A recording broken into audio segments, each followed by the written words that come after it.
எல்லோருக்கும் வணக்கம். இப்ப இன்று நம்முடைய 148வது இந்த ஜூம் மூலமான இந்த கலந்துரையாடல் இந்த நிகழ்ச்சியை நடத்திட்டு இருக்கோம்.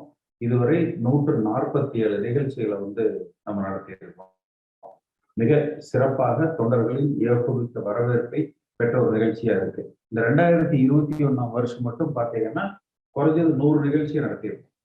ஒரு நிகழ்ச்சியில 100 பேர் சமூக வலைதளங்கள் எல்லாம் சேர்த்து ரொம்ப குறைஞ்சபட்சம் வச்சுட்டீங்கன்னா கூட ஒரு 10,000 பேர் இதுல கலந்துருப்பாங்க.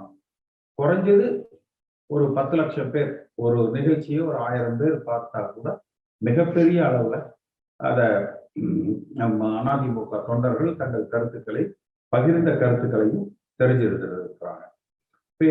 சமீபத்தில் நடந்த இந்த உள்கட்சி தேர்தல் என்பதுல ஒரு மிகப்பெரிய சங்கடங்களையும் வருத்தங்களையும் தமிழ்நாடு எங்கும் இருக்கிற உண்மையான அதிமுக தொண்டர்கள் புரட்சித் தலைவர் எம்ஜிஆர் வழி வந்தவர்கள் தெரிவிச்சிட்டு இருக்காங்க. எல்லா பகுதிகளையும் பார்த்தீங்கன்னா அந்த உண்மையான தொண்டர்கள் புறக்கணிக்கப்படுறாங்க. அங்கங்க இருக்கிற சட்டமன்ற உறுப்பினர்கள், ஒன்றிய செயலாளர்கள், மாவட்ட செயலாளர்கள், அவங்களுக்கு வேணுங்கிற கான்ட்ராக்டர்ஸ், கமிஷன் ஏஜென்ட்ஸ், பினாமிங்க, சொந்தக்காரங்க, இந்த மாதிரி இருக்கிறவங்கள அந்த பொறுப்புகளுக்கு போடுறாங்க. காலங்காலமாக கட்சிக்கு உழைத்தவர்கள் புறக்கணிக்கப்படுறாங்க. இந்த குற்றச்சாட்டு பெரும்பாலான இடங்கள்ல வந்திருக்கு. குறைஞ்சபட்சம் ஒரு 25% மேல எம்ஜிஆர் காலத்து தொண்டர்கள் சுத்தமா, அதாவது கட்சியில இருந்தே வெளியேற்றப்பட்டிருக்கிறாங்க என்கிற கவலை எல்லோருக்குமே இருக்குது. நிறைய தொலைபேசிகள்ல அந்த கருத்தை தெரிவித்துக் கொண்டிருக்கிறாங்க. அதே போல பார்த்தீங்கன்னா அந்த புதுசா பொறுப்பு போடுறது கூட இப்ப மாற்று கட்சியில இருந்து சேர்ந்தவங்க அது மாதிரிதான் போடுறாங்க. ஒரு பழைய காலத்து புரட்சி தலைவர் காலம் தொட்டு அம்மா காலம் தொட்டு உண்மை விசுவாசிகள் எல்லோருமே ஏதாவது நடவடிக்கைகள் எடுத்து இந்த இயக்கம் பாதுகாக்கப்பட வேண்டும் என்கிற ஒரு கருத்தோட்டத்தோட இருக்கிறாங்க. அது குறித்து தான் நம்ம இன்னைக்கு பேசுறோம். இந்த பெட்ரோல் டீசல் விலைக்கு பார்த்தீங்கன்னா இப்ப வட இந்தியால ஒரு மாநிலத்துல அதாவது 2 வீலருக்கு மட்டும் ஒரு லிட்டருக்கு 25 ரூபாய் குறைச்சிருக்கிறாங்க. டிஆர் பாலு பேசியிருப்பாரு ஒரு டிவிக்கு கொடுத்த அந்த பேட்டியில, ஜிஎஸ்டி வரிக்குள்ள பெட்ரோல் டீசலை கொண்டு வர வேண்டும் என்பது திமுகவுடைய தேர்தல் அறிக்கை. இது டிஆர் பாலு சொல்றாரு. ஆனா அப்ப அந்த நெறியாளர் கேட்கிறாங்க, அப்ப நீங்க ஏன் பள்ளிவேல் ராஜன் எதிர்ப்பு தெரிவிக்கிறார்? இன்றைய தமிழகத்தினுடைய நிதியமைச்சராக இருக்கிறவர் ஜிஎஸ்டிக்குள்ள பெட்ரோல் டீசலை கொண்டு வருவதற்கு தமிழ்நாடு அரசாங்கம், திமுக ஆளுகிற தமிழ்நாடு அரசாங்கம், திரு ஸ்டாலின் அவர்கள் முதலமைச்சராக இருக்கிற தமிழ்நாடு அரசாங்கம் பெட்ரோல் டீசலை ஜிஎஸ்டிக்குள்ள கொண்டு வரக்கூடாதுன்னு சொல்லுது.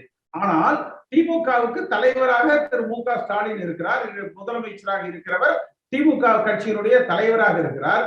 அந்த கட்சியினுடைய தேர்தல் அறிக்கையில பெட்ரோல் டீசலை நாங்க ஜிஎஸ்டிக்குள்ள கொண்டு வருவோம் என்பதுதான் எங்கள் கொள்கை என்பதை அவங்க தெரிவித்திருக்கிறார்கள். அப்ப மக்களை ஏமாற்றி இந்த பெட்ரோல் டீசலை எல்லாம் நாங்க ஜிஎஸ்டிக்குள்ள கொண்டு வருகிறோம் என்று வாக்குறுதி கொடுத்து ஆட்சிக்கு வர்றாங்க.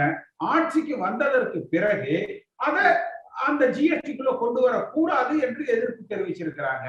அதை ஜிஎஸ்டிக்குள்ள கொண்டு வந்தால் நிச்சயமா ஒரு லிட்டரோட விலை 50 ரூபாய், 55 ரூபாய், 60 ரூபாய்க்குள்ள இருக்கும். ஒரு 40 ரூபாய், ஒரு 60% விலை தான் வரும். 40% மேல மக்கள் பலன் அடைவார்கள். இதுவரைக்கும் தமிழ்நாடு அரசாங்கம் கொடுத்திருக்கிற அந்த பலன் பார்த்தீங்கன்னா இந்த பொருளாதார செலவில்லாத விஷயங்கள். இப்ப தமிழ் புத்தாண்டு எது அப்படின்னு அதுல ஒரு பெரிய சர்ச்சையை கொண்டு வருவாங்க.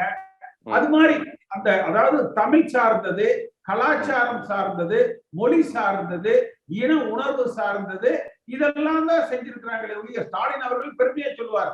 அதாவது நாங்க இது வரைக்கும் 500 வாக்குறுதிகள்ல 300 வாக்குறுதிகள் நிறைவேற்றிட்டோம். அதுல 300 உண்மையாங்கிறது வேற விஷயம்.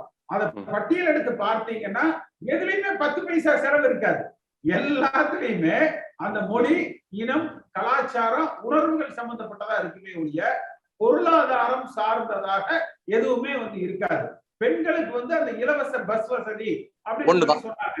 அது கூட நம்ம இந்த ஜூம்ல தான் ஒரு பெண்மணி சென்ற மீட்டிங்ல சொன்னாங்க. அதாவது அந்த ஒயிட் போர்டு அப்படின்னு சொல்லிட்டு ஒரு நாளைக்கு 30 பஸ் வர்ற இடத்துல வெறும் 3 பஸ் தான் அதுல வருது.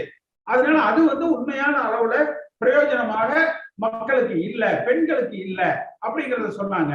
கேஸ் அந்த மானியம் சொன்னாங்க, தரல. குடும்ப தலைவிகளுக்கு 1000 ரூபாய் சொன்னாங்க, மாதம் தர்றேன்னு சொன்னாங்க, அது வரல. அப்புறம் அதே போல இந்த நகைக்கடன் வந்து நம்ம நிறைய பேசியிருக்கோம். நம்ம இந்த ஜூம் நிகழ்ச்சியிலேயே வந்து மேட்டூர்ல இருந்து ஒருத்தர் வந்து நம்ம இதுல ரொம்ப ஆதாரப்பூர்வமாலாம் நம்ம பேசியிருக்கோம். இன்னைக்கு பார்த்தீங்கன்னா ஒரு சுமாரா 50 லட்சம் பேர் இருக்காங்கன்னா 35 லட்சம் பேருக்கு அதுல வந்து தகுதி இல்லை என்கிற அளவுல, அதாவது எந்த பண பலனும் அவர்களுக்கு பொருளாதார பலன் கிடைக்காத வகையில ஒரு 35 லட்சம் பேர் பாதிக்கப்படுகிற வகையில தான் அந்த திட்டத்தை அறிவிச்சிருக்கிறாங்க. அப்ப திமுக அரசாங்கம் போலியான வாக்குறுதிகளை, பொய்யான வாக்குறுதிகளை கொடுத்து மக்களிடத்துல ஒரு பொய் பிரச்சாரத்தை செய்து, தவறான பிரச்சாரத்தை செய்துதான் இன்றைக்கு ஆட்சிக்கு வந்து வந்திருக்கிறாங்க. ஆனால் அவர்கள் செய்கிற அந்த தவறுகளை மறைப்பதற்காக மற்ற பல விஷயங்களை, அதாவது முன்னாள் அமைச்சர்கள் மீது இருக்கிற அந்த ஊழல் விஷயங்களை பெருசு பண்றாங்க. இவங்களாவது நீங்க சந்தேகப்பட்டது போல எடப்பாடி பழனிசாமி, ஓ பன்னீர்செல்வம் போன்றவர்களுக்கு ஒரு மறைமுக தொடர்பு வந்து திமுகவோட இருக்கு. நீங்க இல்லைன்னா இந்த சென்னையில அந்த குடியிருப்புகள் வந்து இடிந்து விழுந்தது. அந்த குடியிருப்புகள் இடிந்து விழுந்ததுக்கு இபிஎஸ்ஓ ஓபிஎஸ்ஓ ஏதாவது கண்டன குரலோ அல்லது கண்டன அறிக்கையோ ஒரு அறிக்கையுமே வந்து வெளியிடல. அந்த அமைச்சர் பேசுற பொழுதே ஒரு முறை என்ன சொல்றாரு, 98ல கட்டினதுன்னு சொல்லி சொல்றாரு. மறுமுறை என்ன சொல்றாரு, 92 93ல கட்டினதுன்னு சொல்லி சொல்றாரு. இத வந்து யாருமே அதிமுக தரப்புல இருந்து தெளிவாக அதை வந்து கருத்தே வந்து சொல்லல. யார் காலத்துல அது கட்டப்பட்டிருந்தாலும் அது தவறு. தமிழ்நாடு முழுக்க இருக்கிற அந்த குடிசை மாற்று வாரியத்துல இப்ப திமுக அரசாங்கத்துல கட்டினதும் நிறைய இடங்கள்ல வந்து இன்றைக்கு இடிஞ்சு விழுகிற நிலையில இருக்கு. அது எல்லாம் ஊடகங்கள்லயே அந்த செய்திகள் வந்திருக்குது. அதை கண்டித்து கூட இபிஎஸ் ஓபிஎஸ் வந்து பேசல. நம்ம அதிமுகவாக இருந்தாலும் அந்த அரசாங்கத்துல இருந்த ஒரு அமைச்சர் அன்றைக்கு பொறுப்பு வைத்து தவறு செய்திருந்தாலும் மக்கள் இடத்துல நீங்க வாக்கு பெறுகிற பொழுது கட்சியினுடைய வலிமையை, கட்சியினுடைய பலத்தை, கட்சியை பற்றிய நம்பிக்கையை வாக்காளர்கள் இடத்துல, மக்கள் இடத்துல நம்ம ஏற்படுத்துறோம். அப்ப நம்ம என்ன செய்யணும், அது எந்த அமைச்சராக இருந்தாலும் பரவாயில்ல, அதிமுக சார்ந்த அரசாங்கத்தில் இருக்கிற அமைச்சராக இருந்தாலும் பரவாயில்ல, யார் அதுக்கு வந்து டெண்டர் விட்டது, அந்த டெண்டர் அந்த வேலையை செய்த கான்ட்ராக்டர் யார், அந்த டெண்டர் முடிவு செய்த அதிகாரிகள் யார், அதற்கு அங்கீகாரம் கொடுத்த அமைச்சர் யார், இவர்கள் யாராக இருந்தாலும் கட்சி வித்தியாசம் இல்லாம நடவடிக்கை எடுக்க வேண்டும் என்கிற குரல் இபிஎஸ் கிட்ட இருந்து வரல, ஓபிஎஸ் கிட்ட இருந்து வரல, எந்த முன்னாள் அமைச்சர்கள் கிட்ட இருந்து வரல. அப்ப திமுக செய்கிற தவறுகளை இவங்க இபிஎஸ் ஓபிஎஸ் கண்டுக்க கூடாது.